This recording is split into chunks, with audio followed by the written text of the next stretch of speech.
All right. Well, I'm going to stay true to my word. We are 1 minute past the hour. Go ahead and kick things off here. And we will record this session. So you should be able to get a copy at the end.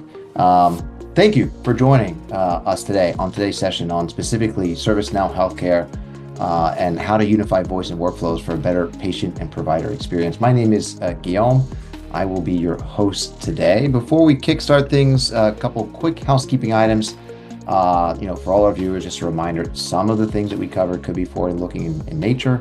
Simply ask that you keep that in mind as you consider today's topic as it might pertain to you specifically.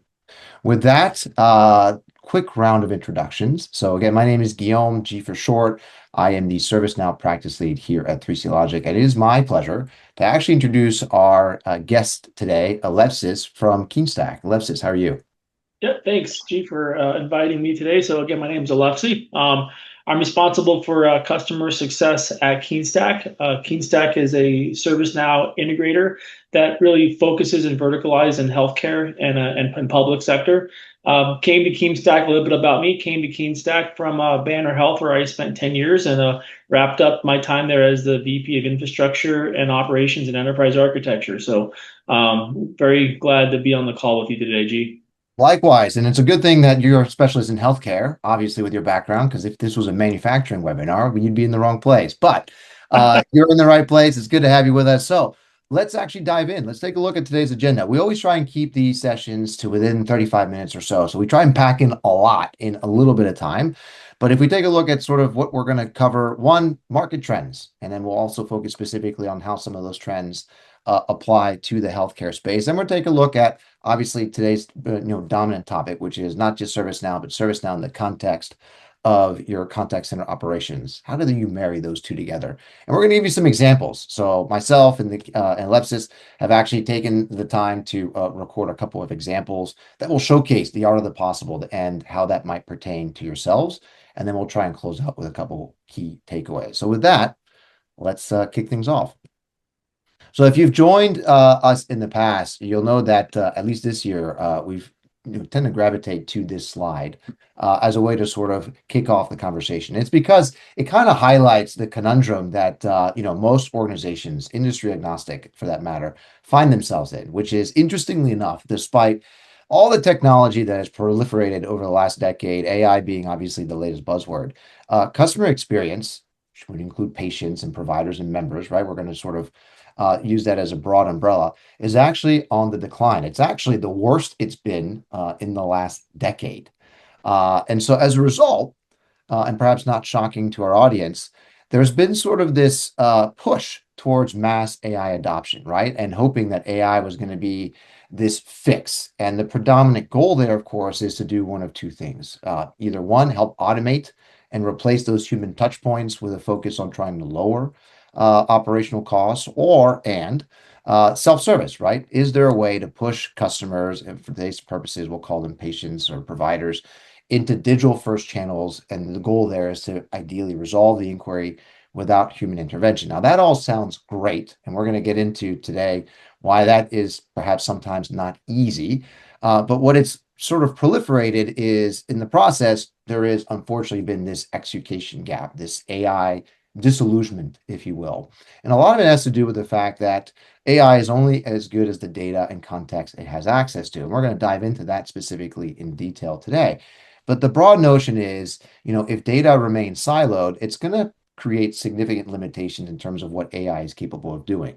If it doesn't have access to information, it most likely is going to give you incorrect answers, sometimes what we call hallucinations. There may be capability ceilings, whereby the AI is limited in what it can actually solve for, especially in those nuanced multi-step inquiries. And so organizations that are sort of dealing with these headwinds find themselves in sort of this escalation cycle where anything that can't be solved or automated ends up going right back to the people you're hoping to use or leverage less, which are those human individuals, those contact center operations. And there's different types within your org, both patient facing, internal, and so forth. And candidly, a lot of those agents, among other things, are suffering, or those teams are suffering from agent burnout. And so you have sort of this self-fulfilling cycle of a downward spiral as it pertains to customer or patient experiences, right?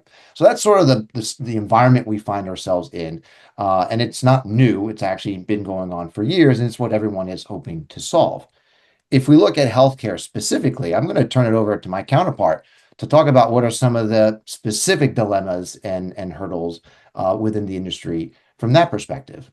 Lexi? Yeah, so just kind of leaning on that, the failed digital experiences, you continue to see the landscape so incredibly fragmented. And you'll see in the subsequent slide, I don't think most organizations recognize how many call centers they actually have across their enterprise. And I think that it's surprising that when you see that you're having so many disparate touch points with the patient, that you don't have context across all of those touch points, whether or not they were calling into a patient access center on Monday, then they were speaking to a nurse triage contact center.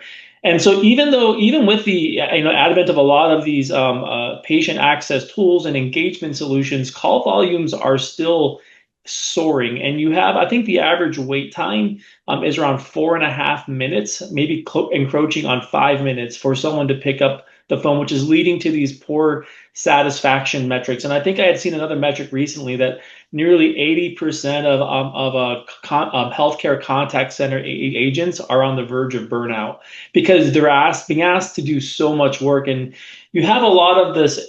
I just came back from a Vive conference, and you see all of the AI proliferation out there in the space. And it's really hard to make sense because, again, all of these solutions are very bespoke. They come in and they solve one problem, one use case. And what they don't look is they don't really look at the entire CX experience in its totality around how do I ensure that all of my patient engagement activities and how I understand my patient as a make entry points into my enterprise, and that shared context is carried across all of my contact centers and all of my touch points that my that patients might have with the organization. So again, it's an area where there's still a ton of opportunity and a ton of work. And again, even with these self-service tools, it's almost making it worse because again, now you're seeing a proliferation of more bespoke agents, more bespoke workflows that again don't carry context around what they're engaging with patients, what they're engaging patients on. I don't know, G, if you had anything to add to that. No, I think it makes sense, and I think the best way to sort of visualize that is what we have here next in this slide. So you had mentioned, most organizations don't always have an appreciation for all the different contact centers that they have, right? Walk us through that a little bit.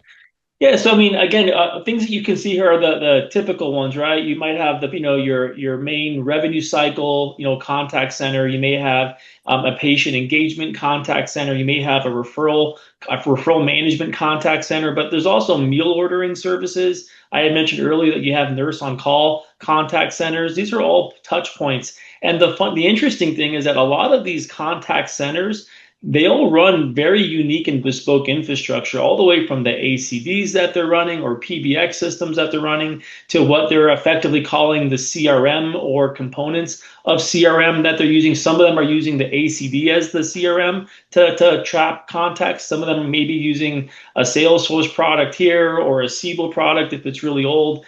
So you can just see, or some of them are just tracking calls on more, on smart sheets or something along those lines. So you find that there's just a lot of variability across all of these contact centers, which lead to those kind of failures in the overall patient CX. And more importantly, the lack of, again, the word for me is context, the lack of context around what type of touch points your patient has had with your health system that are non-clinical in nature or outside of the traditional clinical engagements that would always be trapped and registered within the EHR.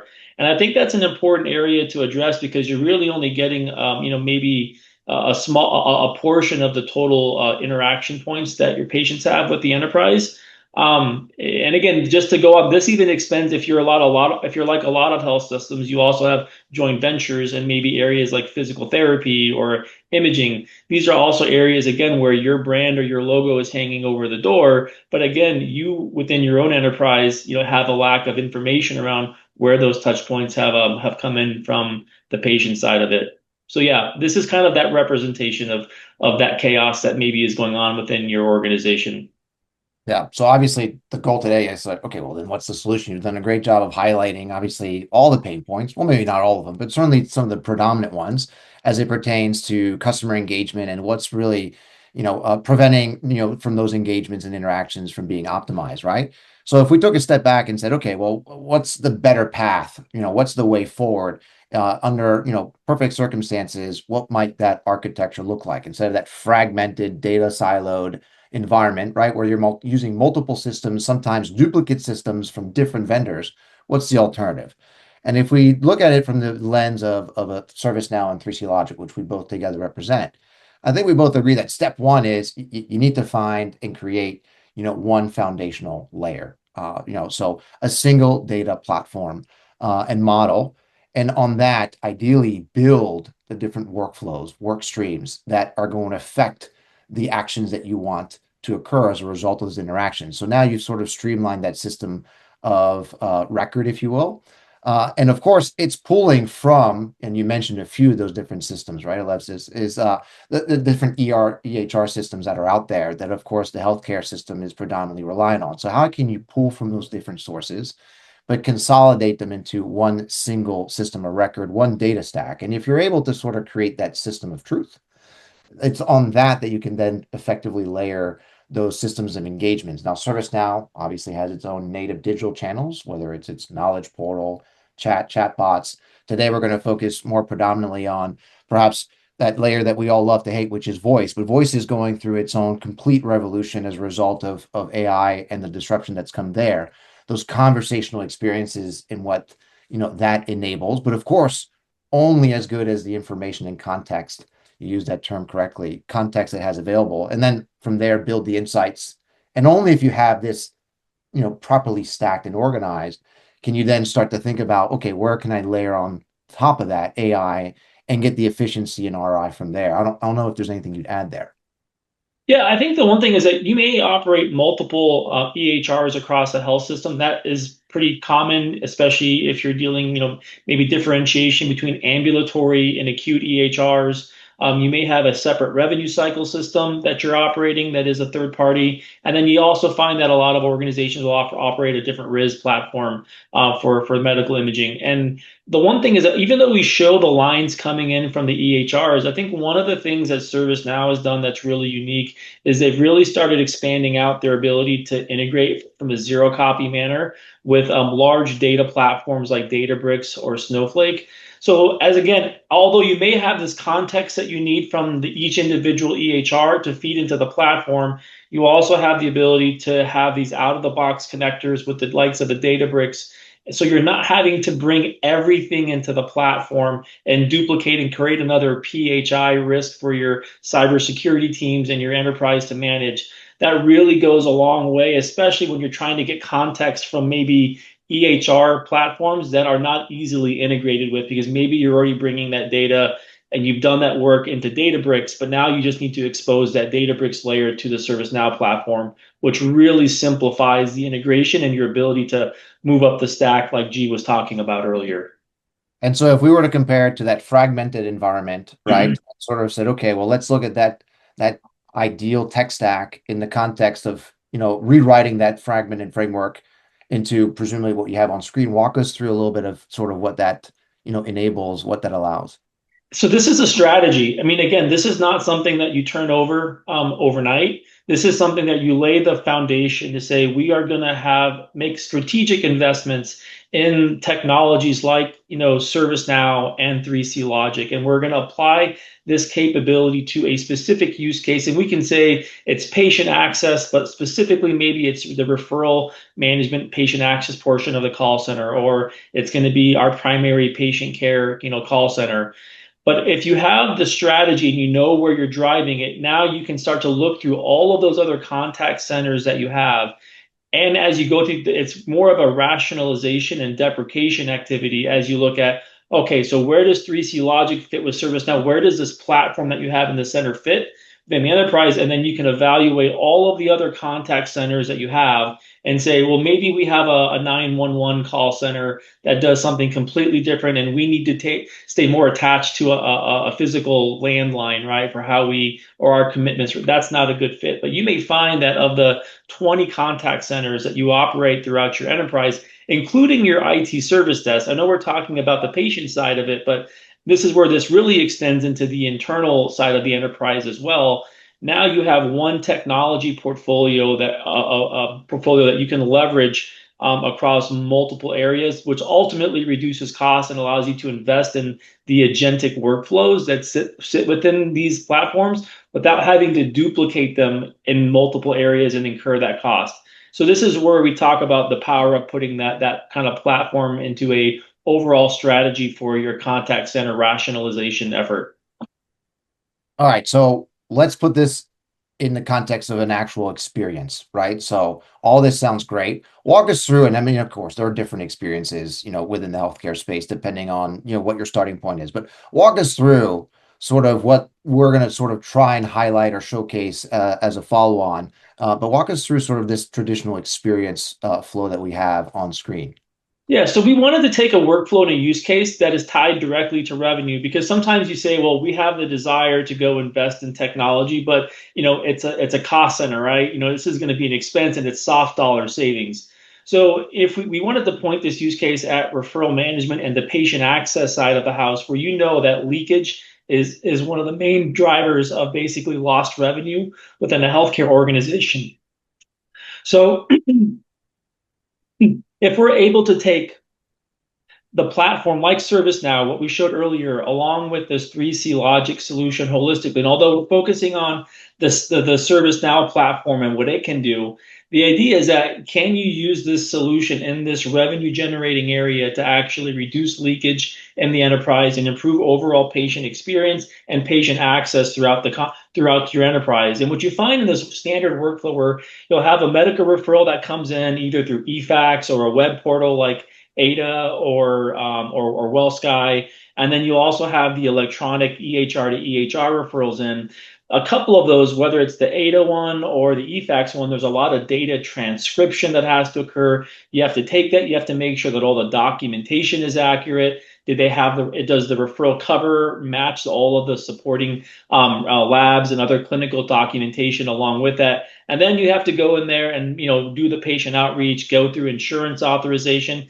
And all along this journey, all the way up to the point where maybe you're making an outbound call to schedule, the patient's waiting in the wing wondering, I visited my doctor last week, I'm waiting to get this MRI, or I'm waiting to get this meeting with a cardiologist, where's my referral at? So they call in, and you'll find that this entire workflow is littered with inbound calls with patients and even providers wondering where the referrals at. Are they going to get the appointment? Is there authorization? Do they need more information to approve this? So this is where we're going to show in the next part of the workflow. We're really going to focus on the intake side of it and how you can use the power of ServiceNow and the agentic AI capabilities within the platform to help improve the overall intake and transcription part of the process beyond what you would find out of traditional RPA. So on the next slide, you'll kind of see that we're using ServiceNow as a component of the entire referral management ecosystem, not as something that displaces. This is not competing with the referral management capability in the EHR. This is another piece to the puzzle that connects the eFax solution, that connects the document management portions of it, where maybe this is an on-base where you're storing the images. It connects into the eligibility pieces if you want to run that before it actually gets into the EHR to ensure that the insurance is even valid. And then most importantly, you tend to get multiple faxes or multiple types of referrals that come in. You can use an integration with an EMPI like Verado, IBM Initiate to ensure that number one, if you have multiple faxes, multiple emails, multiple messages coming in, how can you aggregate those into a singular record before you push the referral into the EHR? It is really a data cleansing and cleanup orchestration function, more so than it is anything related to the referral workflows that exist in the EHR. If you imagine if your referral coordinators only had to look at and work clean referrals that had already been vetted and that they kind of met from your key scheduling protocols or referral protocols had already been applied, and now they're working in the EHR just to work through the authorization and the scheduling pieces. That's really where we kind of see ServiceNow as this orchestration layer across the referral management ecosystem. So we have a quick demo on the next slide. And I don't know, G, if you wanted to add anything, but yeah, we can jump right into it. Here's a quick demo of what that kind of looks like. So we'll kind of get into that right now. So I'll Yeah, let let's you. kick it off. Thanks, Today, G. we're going to see how ServiceNow can help automate the referral management processing. To initiate a new referral process, we go to referrals table and click on new. A case number ending in 1350 is being created. We upload the referral document to this case. This would be an eFax integration or an email integration. We're just Once the he's test referral demonstrating here document from a is manual uploaded, perspective for the close the purposes pop-up of the window demo. and click submit. Case number ending in 1350 is created. To see the latest going on with this case, we go to the document intelligence screen and look for case number 1350.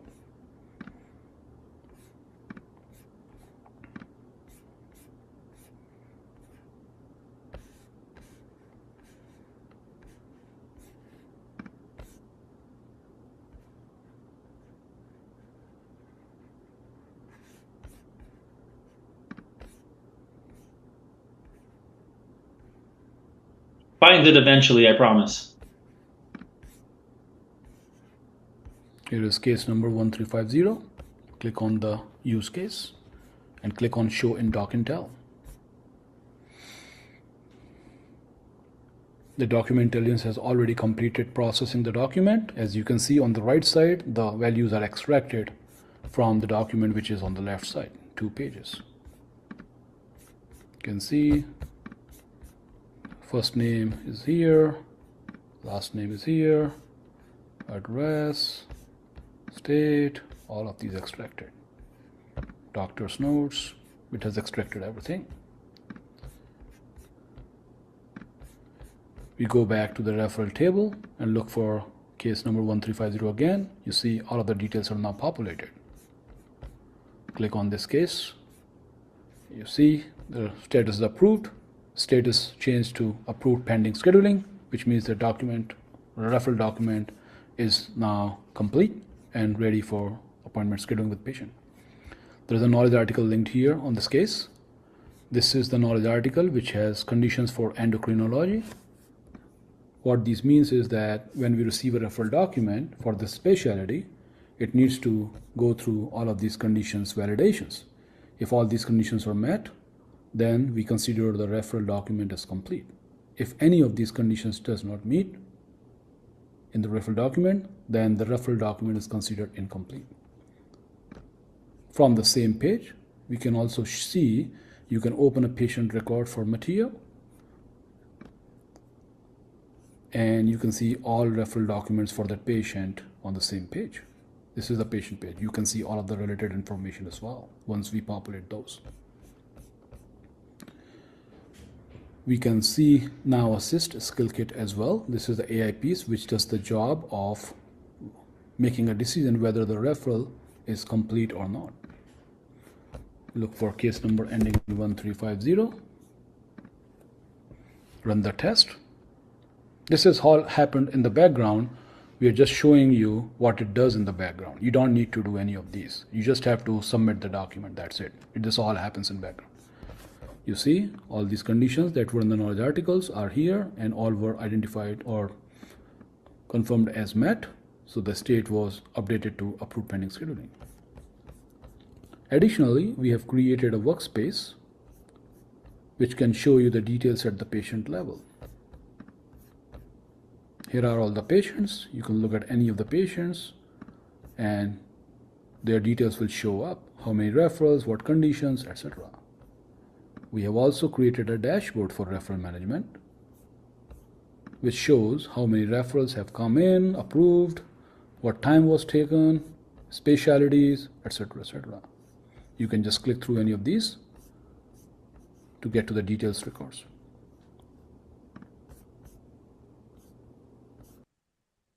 So the idea here is once this work is done and completed, now we produce the HL7 messages and we pass that into the EHR for the referral team to actually work. But at this point, it's already met all the guidelines within that has been set. The protocols have been established. And now they have the ability to work a clean referral. And that includes things like document misalignment. So maybe they, again, mismatching referral context with maybe supporting lab materials. So again, all of this is using those protocols and those processes to scan the document, read it, ingest it, both structured and unstructured, and then verify that once it's complete, we are able to produce the messaging and then send it into the EHR for the referral teams to work in an automated manner.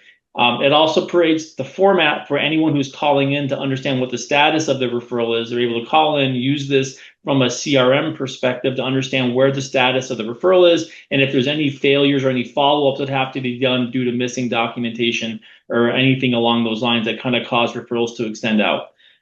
So with that, that's kind of closing out this one use case. But again, the idea is taking the components or the building blocks that you can apply to any contact center or any workflow that you have within your organization that kind of needs this particular type of capability. Yeah, and I think what this all goes back to or bubbles back down to, right, is sort of what we started with, which was that conundrum, that sort of negative feedback loop, right? Which is, the inability to automate things that are repetitive, right? Such as the referral intake process. And how can you use AI to sort of take care of that in a way that is, drives real meaningful value and reduces the need for those things to be escalated to a live agent in a contact center. But to your point, there are going to be at every point, whether you like it or not, instances where individuals are going to call in. Could be the patient, the provider, whatever. They want an update. And even those requests, even though people are calling, that doesn't mean that every call necessitates the need to get to someone, right? So how can you extend some of these AI capabilities out to the interaction layer, right? So what you showcase, obviously, is the automation that is available and built in to the ServiceNow platform and how it can do the intake and start creating some of those automated agentic processes. But when you do end up having those engagements, regardless of what the driving reason might be, how can voice AI and contact center together with ServiceNow really help solve for that level or that layer of the patient experience, provider experience? There's a couple different things. So we're going to go through two scenarios where we're going to look at it from the lens of the contact center, specifically voice AI for call deflection, as well as if it does get escalated to an agent, how can we automate and improve that? And what you have on screen are sort of the different areas and individuals that you can affect. Obviously, one of them is the patients and members, so reduce the friction when it comes to their experience. The goal there is to offer not just a faster service, but one that actually resolves the issue. Then there's the agents, the live agents themselves. Can you make sure that you're only leveraging them for the most complicated use cases? And can you also give them a single agent workspace from which to operate from? And that workspace would be ServiceNow. And then administratively, right? Can you help lower the cost of operating all these different service desks who do serve an audience? And let's remember that audience, they prefer very often, it's healthcare, it's an emotional topic. They want to be able to have the option to speak to individuals. So we're going to go through the first use case, which is how could you automate an experience? In this case, we're going to be talking about the pre-authorization process. And what might that look like if someone were to call in? How can we solve that issue without necessarily having to rely on it escalating to a live individual? Let's listen to it. Hello. Hello. Thank you for calling the Healthcare Help Desk. My name is Holly. How can I help you today? Hi, Holly. I'm calling for an update on a pre-authorization request on behalf of Jessica Jones. Thank you for that information. Could you please provide me with your NPI number? Yes, it's NP661411.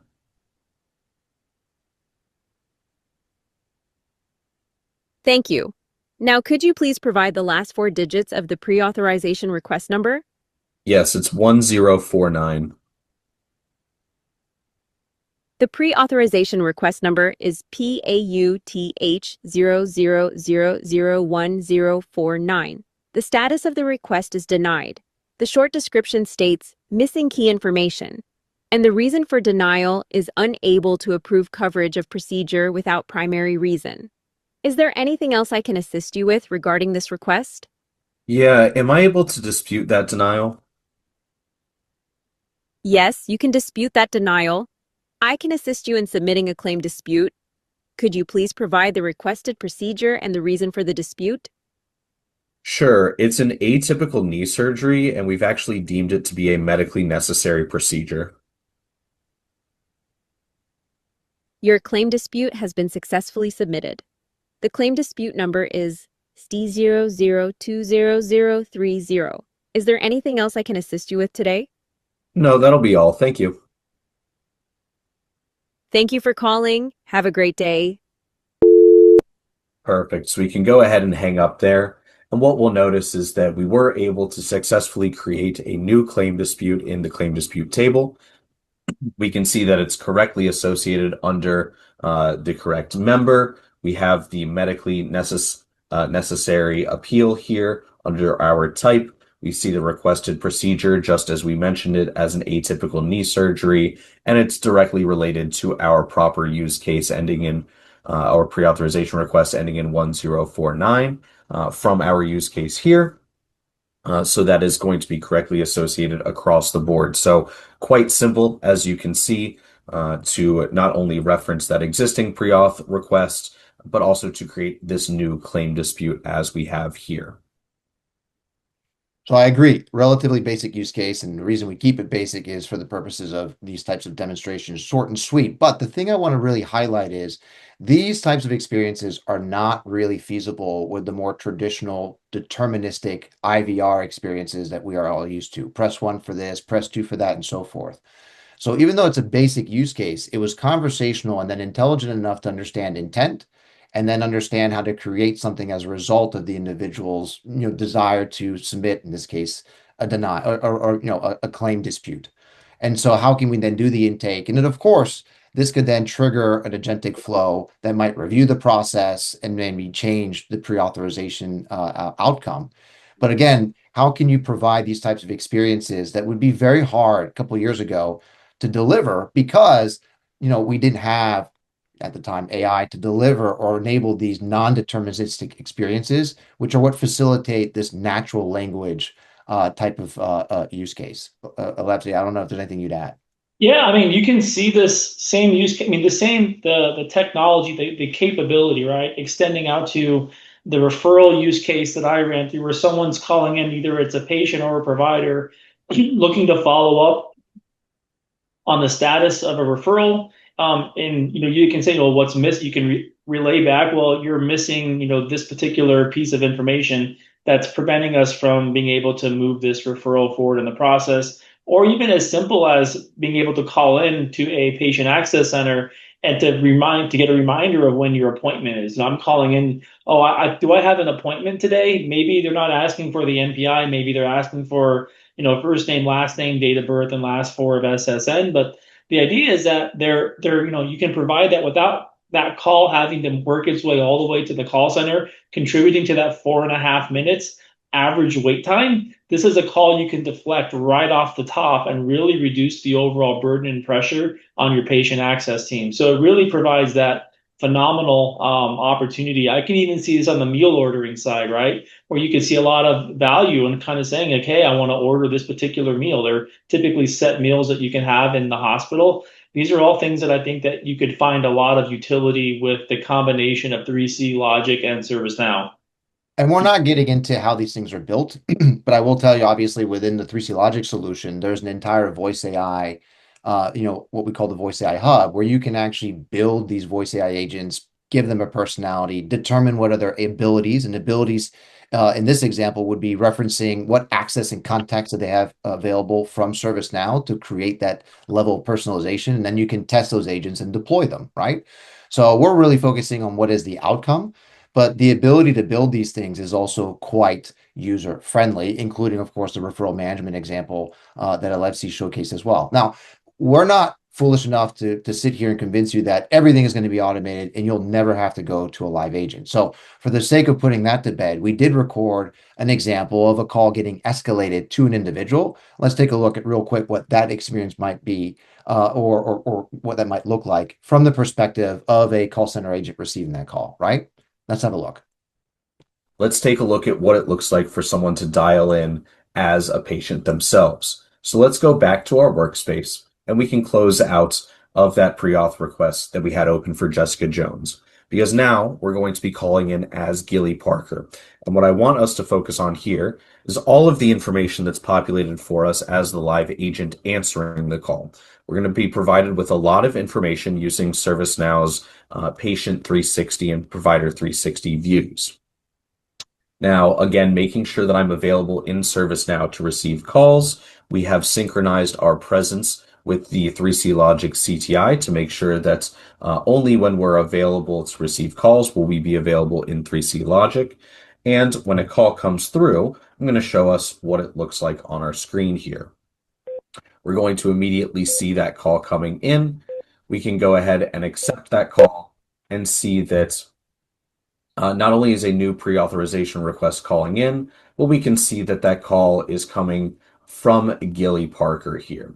So we know that Gilly Parker is calling in, and we have this really nice view of our patient 360 here that shows Gilly Parker's entire medical history. So regardless of what they're calling about, we'll have all the information right in front of us. And in this case, right, the IVR has directed us to create a new pre-authorization request automatically. And we have some details pre-filled here that we've already been able to receive. So really able to streamline that experience, and of course, making sure that the agent has as much information as possible as soon as they receive the call to save both the patient and the agent here as much time as possible. And of course, the goal here is one single stack experience, right? The agent is working out exclusively from ServiceNow, single workspace, single data model. All your engagement channels, be it digital, or obviously in the last two examples, voice and contact center specific, are operating from that same database. And so that helps provide that degree of personalization for people calling in. It helps optimize the speed of service for those delivering it, whether it's the voice AI agents themselves or in combination with the live agents. And of course, you can imagine the downstream effect when it comes to administration, visibility, and insights, things like call transcription, which ServiceNow Now Assist can then summarize for future use to help create, for example, knowledge articles. This opens up a Pandora's box of value propositions that by default are made possible simply by architecting and implementing this strategy that really combines what has in the past been two separate marketplaces, right? Your CRM or system of record and your contact center, and instead allowing one to really be woven into the data and work streams that you've built in the other, that being ServiceNow. All right, so we got to close out here out of respect for everyone because we always promise to keep these under an hour. So let's try and close out a few here. Why don't you take the first few, Elevsis? What are some of the key takeaways that you like to make sure our audience walks away with? So I think some of the key takeaways that I want to make sure that you walk away from this is that there is a path forward to building that solid foundation that you need from an overall strategy standpoint that really allows you to kind of build that ROI that the executive teams need within these large enterprise healthcare organizations to justify why are we going to make the investment in the ServiceNow platform? Why are we going to make the investment in 3C Logic? You kind of see the overall vision and architecture. Now it's just putting the ROI around it, around how you kind of cost out the value of deprecating a lot of differentiated technology technology stacks that are used across the enterprise. But more importantly, the value around reducing things like leakage when it comes to inbound and when it comes to things like referrals, but then improving overall patient experience across the enterprise as you're able to drive self-service like G and team were able to show you with some of the use cases. Yeah, and it all starts with having a clean foundation, right? Solving for those data silos, using AI tactically, right? Where and avoiding some of those common mistakes. AI adoption, some might argue, is a little bit over its skis. It's being implemented before you have the foundation that allows it to be successful.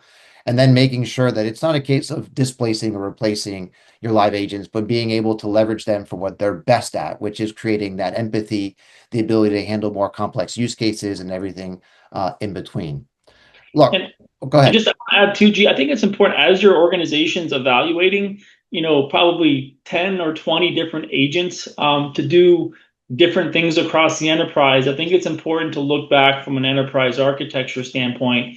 Is there a way for us to look at using these set technology pieces that may already be within your organization, particularly on the ServiceNow front, as that foundation of the base that could prevent you from having to go in and onboard, again, 8 or 9, 10 different new bespoke technologies, when you can put these pieces together and kind of have it meet these various use cases that you were looking at, again, bespoke AI solutions to address. Well, a good way to end it. So if anything that myself or Elevsis from Keenstack, if anything that we've talked about today sort of has piqued your interest, obviously we understand that each person, each organization's circumstances are unique. We'd love an opportunity to explore and discuss yours and determine if anything that we've covered today could be of value add to you and your operations as you consider sort of your strategic initiatives and roadmap, not just through this year, but in the years to come. So feel free to reach out to us. You can always contact ourselves here at 3C Logic at servicenow@3clogic.com. That's servicenow@3clogic.com. And you can certainly talk to Elevsis and his team at Keenstack by reaching out to info@keenstack.com. I'm sure you can also find us at some of the upcoming ServiceNow events. Notably, obviously, I'll be here before you know it, Knowledge 26.